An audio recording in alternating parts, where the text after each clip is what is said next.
이제 설교를 시작해야 되는데 목이 막히네요.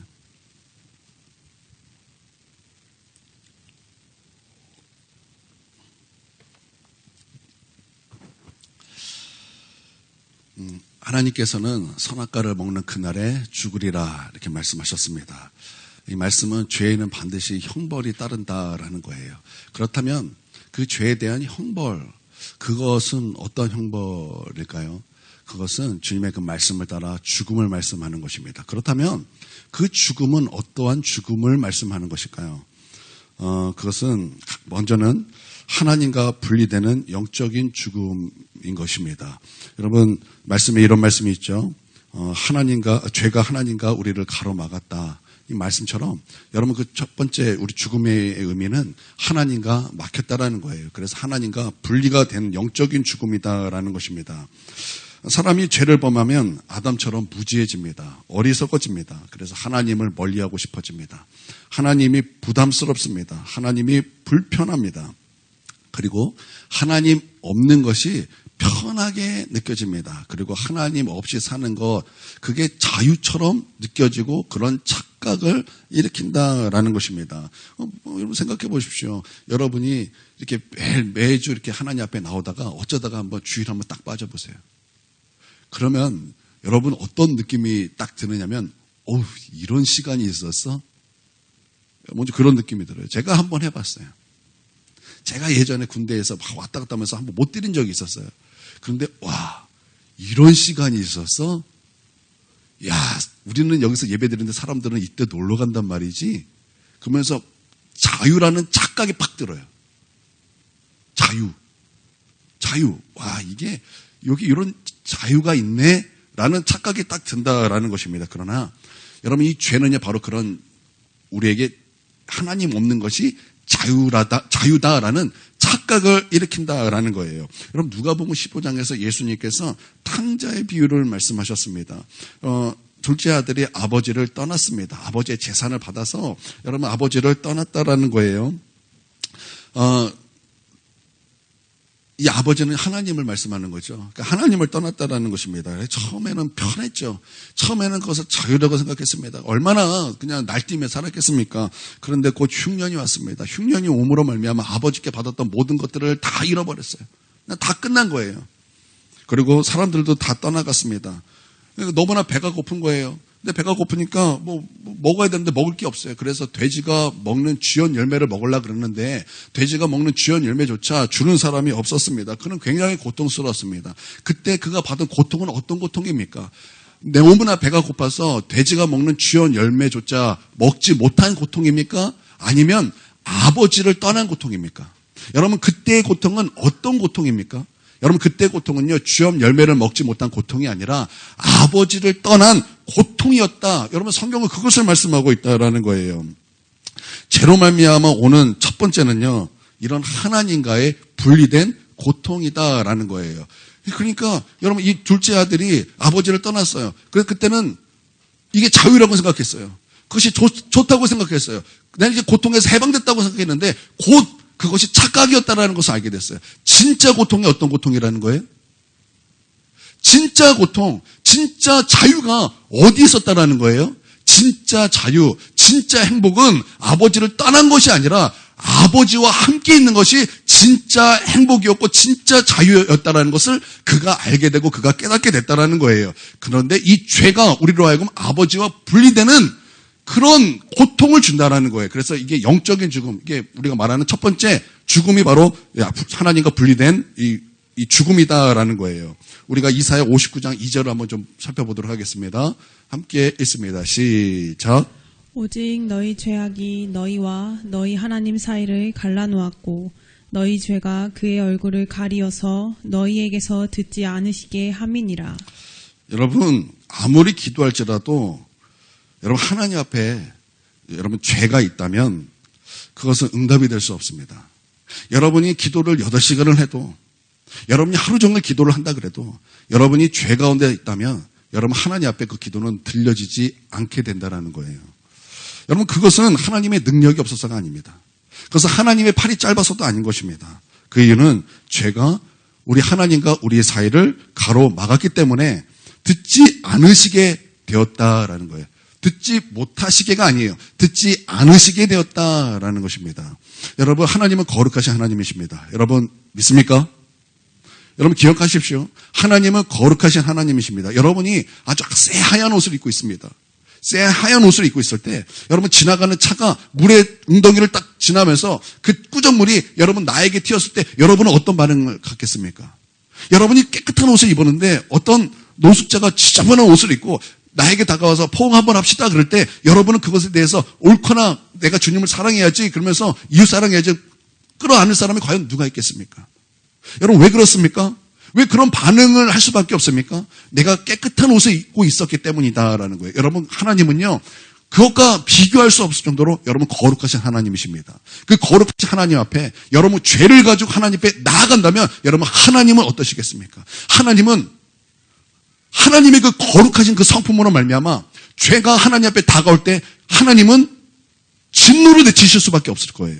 왜냐하면 하나님은 거룩하신 하나님이시기 때문이다라는 거예요. 그래서 여러분 우리가 아무리 기도한다 할지라도 우리가 하나님 앞에 죄 가운데 있다면 하나님은 그 기도에 응답하실 수 없다라는 거예요. 왜냐하면 죄가 막혔기 때문에 하나님 앞에 들으시지 않게 되기 때문이다라는 거예요. 그러므로 죄는요, 죄의 양이나 죄질이 나쁘다보다는 죄를 범했다라는 그 사실 자체가 중요한 거예요. 하나님을 거역하고 하나님의 뜻을 떠나 내 마음대로 행했다. 그 사실 자체가 중요하다라는 것입니다. 여러분 그 죄는요 이런 영적인 죽음을 가져온다라는 거예요. 여러분 삼손이 하나님께 범죄했습니다. 하나님 앞에 범죄하고 나서 여러분 삼손에게 바로 나타난 것이 무엇이었습니까? 하나님이 그를 떠났다라는 거예요. 그리고 하나님이 그를 떠났다라는 것을 그는 깨닫지 못했다라는 거예요. 여러분 그러고 나서 바로 온 것이 무엇입니까? 비참함이에요. 삼손은요 하나님 앞에 범죄하고 하나님이 떠남으로 말미암아 그가 바로 당면한 문제는요 비참함이었다라는 거예요. 왜요? 그 비참함은 어디서 온 것입니까? 그의 눈이 뽑히고 그가 온몸에 줄이 묶여지고 옥에 갇혀서 살았고 맷돌을 돌리면서 여러분 조롱받으면서 여러분 그 비참한 시간을 보냈는데 여러분 그렇게 비참하게 된 이유가 무엇이었습니까? 그가 단순히 블레셋의 미움을 받았기 때문입니까? 성경은 그렇게 말하는 것이 아니에요. 그가 비참하게 된 이유는 그가 하나님 앞에 불순종했기 때문이다라는 거예요. 여러분 이게 중요해요. 여러분 죄로 말미암아 오는 죽음 첫 번째가 무엇이라고요? 영적인 죽음 곧 하나님과 분리된 죽음이다라는 거예요. 그러므로 인간은 거기에 오는 고통을 느끼고 비참함을 느끼게 된다라는 거예요. 비참함을 경험하게 된다라는 것입니다. 그러므로 여러분 죄가 있습니까? 그러면 얼른 하나님 앞에 회개하고 돌이키시길 바랍니다. 다시 주님 앞에 나오시기를 바랍니다. 다시 하나님 앞에 서시기를 바랍니다. 다시 죄와 십자가의 필리까지 싸우는 자리에 여러분 나오시기를 바랍니다. 기도하는 자리에 나오시고 말씀 앞에 나오시고 예배 앞에 나오시고 그리스도 앞에 서시기를 주님의 이름으로 축원드립니다. 여러분 그래서 다시 회복하십시오. 다시 회복하십시오. 보혈의 능력을 의지하여 다시 주님 앞에 서서 여러분의 믿음을 회복하십시오. 그래서 비참한 가운데 누워지 말고 하나님과 분리된 고통 가운데 있지 마시고 여러분 예수 안에 거하시고 예수께서 주시는 팔복 가운데 거하시고 예수님께서 주시는 은혜 가운데 거하십시오. 여러분 주님과 멀어지고 죄 가운데 주님과 멀어지면 바로 나타나는 것은 여러분 영적인 죽음이에요. 여러분 죄는 이러한 죽음을 우리 가운데 가져온다라는 거예요. 그리고 두 번째는 어떤 죽음인가? 여러분 두 번째 죽음은요 영원한 죽음입니다. 영원한 죽음. 죄로 말미암아 영원한 죽음이 왔다라는 거예요. 여러분 사람이 한 번 죽는 것은 정해진 것이요. 그 후에는 무엇이 있다고 말씀하고 있습니까? 심판이 있다라는 것입니다. 우리가 아담이 범죄할 때 그 즉각적으로 온 것이 무엇입니까? 영적인 죽음이 왔어요. 그리고 동시에 영원한 죽음이 왔다라는 것입니다. 그러고 나서 우리가 육체의 죽음이 마치면은 무엇으로 가게 된다라는 거예요? 하나님 앞에 영원한 심판 가운데 놓이게 된다는 것입니다. 그래서 여러분 이 죄 문제가 해결되지 않는 사람은 여러분 우리의 죄를 가지고 멸망으로 떨어지게 된다는 거예요. 나는 저와 여러분이 멸망으로 떨어지지 않게 되기를 바랍니다. 영원한 죽음에 떨어지지 않게 되기를 주님의 이름으로 축원드립니다. 지옥 가면 안 된다는 거예요. 그런데 이 죽음으로 말미암아 모든 사람은 죄 가운데 지옥으로 갈 수밖에 없게 되었다라는 것입니다. 여러분 예수 믿지 아니하신 분은 얼른 예수님 믿으십시오. 회개하지 아니한 분은 얼른 회개하십시오. 거듭나지 아니한 분은 얼른 주님 앞에 회개함으로 여러분 주님을 만남으로 거듭나십시오. 그리고 하나님의 뜻대로 살지 않으셨던 분은 얼른 돌이켜서 여러분 하나님의 뜻대로 사는 그 자리에 나오시길 주님의 이름으로 축원드립니다. 여러분 그러셔야 돼요. 그렇게 죄의 문제가 해결되고 주님을 영접하고 거듭나고 주님의 뜻 따라 사는 주의 거룩한 백성들은 여러분 어떻게 됩니까? 그들도 심판을 받죠. 어떤 심판을 받습니까? 영원히 하나님과 함께하는 천국에 거하는 놀라운 은혜의 심판을 받죠. 그런 의미에서 심판입니다. 그러므로 나는 우리가 이제 그 마지막에 영혼을 어디서 살까에 결정될 때 여러분 정말 우리 하나님의 그 말씀 따라서 회개하고 예수님을 영접하고 예수님이 나의 참된 주인이 되고 거듭나고 주님의 말씀 따라 살고 예수님을 닮아감으로 말미암아 주님 앞에 여러분 천국에 가는 길에서 영원히 하나님과 천국에서 함께 거하는 그래서 우리가 다 천국에서 만나는 그런 은혜가 있기를 바랍니다. 얼마나 놀라울까요? 얼마나 이 땅에서 함께 예배드리다가 천국에서 우리 만나면 얼마나 반갑고 얼마나 좋을까요? 그런데 우리가 만날 줄 알았는데 천국 갔는데 이랑 목사가 없어. 그러면 얼마나 슬플까? 천국에서 슬픈 것이 하나 있다면 그럴 것이에요. 내 가족이 없어. 내가 사랑하는 사람이 없어. 내 자녀가 없어. 내 부모님이 없어. 여러분 그럴 때 여러분 천국에서 슬픈 일이 딱 한 가지가 있다면 여러분 그것이 아닐까 생각이 들어요. 여러분 우리가 다 천국에서 만나길 바랍니다. 천국에 갔는데 내 엄마 어디 갔지? 규민이 천국에 갔는데 우리 엄마 어디 갔어? 그러면 어떡해? 우리 하율이 천국에 갔는데 엄마 어디 갔지? 내가 천국에 갔는데 한 100년 지났어요. 내 아들이 올 때가 됐는데 내 아들이 왜 안 와? 그러면 어떻게 해요? 여러분 우리 다 천국 갑시다. 여러분 천국 갑시다. 두 번째 죽음에 대해서 두 번째는 바로 영원한 죽음이다라는 거예요. 그리고 세 번째 죽음은 육체의 죽음입니다. 여러분 처음 인간은요 조건적인 영생으로 살았습니다. 조건적인 영생이에요. 그래서 선악과를 먹지 않으면 영원히 삽니다. 그런데 선악과를 먹음으로 말미암아 인간은 죽게 됐어요. 그래서 그 죽음은 첫 번째는 영적인 죽음, 그리고 영원한 죽음, 세 번째는 육체의 죽음이 인간의 죄의 결과로 오게 되었다라는 거예요. 그래서 인간이 연약해지고 인간이 병이 들고 인간이 죽게 된 이유는요. 그 원인은 죄에 있다라는 거예요. 인간에게 저주가 있는 그 원인은 어디 있다고요? 형벌의 원인은 무엇이라고요?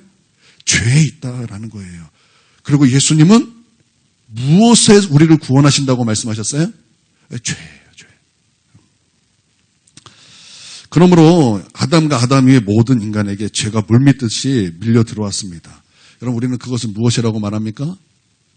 원죄라고 말하고 물려받은 죄라고 말하고 죄로 기울어지는 경향성이다 이렇게 말을 하죠.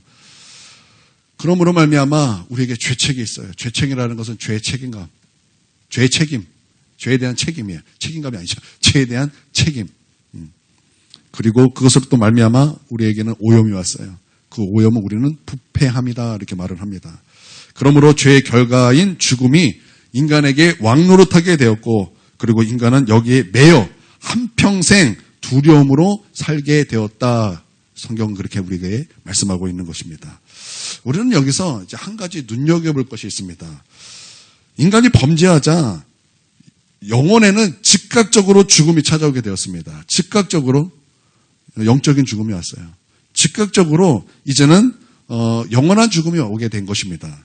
그런데 분명히 주님께서는 죽는다고 말씀하셨는데 우리 육체는 어떻게 되었습니까? 우리의 육체는 어떻게 되었습니까? 우리의 육체는 즉각적으로 죽지는 않았어요. 그래서 우리는 이것을 이렇게 표현합니다. 육체의 죽음은 유보하셨다. 별의별 신학적인 용어가 다 있어요. 유보 이렇게 말을 하더라고요. 당장 죽지 않게 하셨다라는 거예요. 무드셀라가 몇 살까지 살았죠?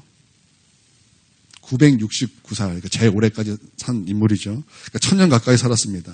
나중에는 하나님께서 우리의 인생을 몇 년까지 정해 놓으셨습니까? 120년입니다. 100년이든 1000년이든 영원이라는 시간에 비하면 아주 보잘것없는 시간입니다. 그래도 얼마 동안은 하나님께서 그 육체를 살려두셨다라는 거예요. 그래서 인간은 죽은 영혼을 가지고 육체로 이 세상을 살게 되었다라는 것입니다. 그러나 여러분 이것은요, 죄인을 향한 하나님의 사랑과 하나님의 은혜예요. 왜 그러냐? 하나님께서는 이 죽음을, 우리 육체의 죽음을 유보하심을 통해서 하나님께서 주신 이 기회의 시간이 생겼다라는 거예요. 그래서 이 기회의 시간을 우리가 어떻게 살아야 되냐? 분명히 답이 나와 있습니다. 그것은 우리가 예수님을 믿고 구원받아 다시 생명 되신 하나님과 연결이 되어 그 하나님과 친밀한 가운데 거하고 그 하나님께서 공급하시는 힘과 능력으로 말미암아 죄와 맞서 싸우면서 살아가야 된다라는 거예요. 그래서 우리가 이 땅을 살면서 선택은 두 가지입니다. 첫 번째는 하나님과 상관없이 그냥 죄 가운데 살 것인가. 그리고 두 번째는 우리가 우리 하나님 앞에 나와 우리의 죄를 회개하고 예수님을 영접하고 거듭나고 우리 주님과 연결이 돼서 생명 되신 우리 주님과 연결돼서 주님과 친밀한 가운데 거하고 주의 말씀 따라 살고 그래서 주님께서 주신 힘과 능력을 공급받아서 죄와 십자가의 필리까지 싸워 이기는 자가 될 것인가 라는 거예요. 그렇기 때문에 하나님께서 우리 가운데 육체의 생명을 주신 것은 너희가 이 땅에서 구원을 받아야 된다라는 은혜의 시간으로서 우리 가운데 은혜를 베풀어 주신 시간이다라는 거예요. 할렐루야. 그러니까 우리가 이 땅에서 살아가는 목적은 분명한 거예요. 무엇입니까? 천국이에요. 천국이라고요. 그 천국을 주시기 위해 이 땅에 오신 예수 그리스도이시다라는 거예요. 그러므로 여러분 천국을 바라보고 사십시오. 우리를 구원하시는, 우리를 온전케 하시는 믿음의 주가 되시는 예수님을 바라보며 사는 거예요. 그것이 우리의 목적이 되어야 된다라는 거예요. 여러분 이거 믿으시기를 바랍니다.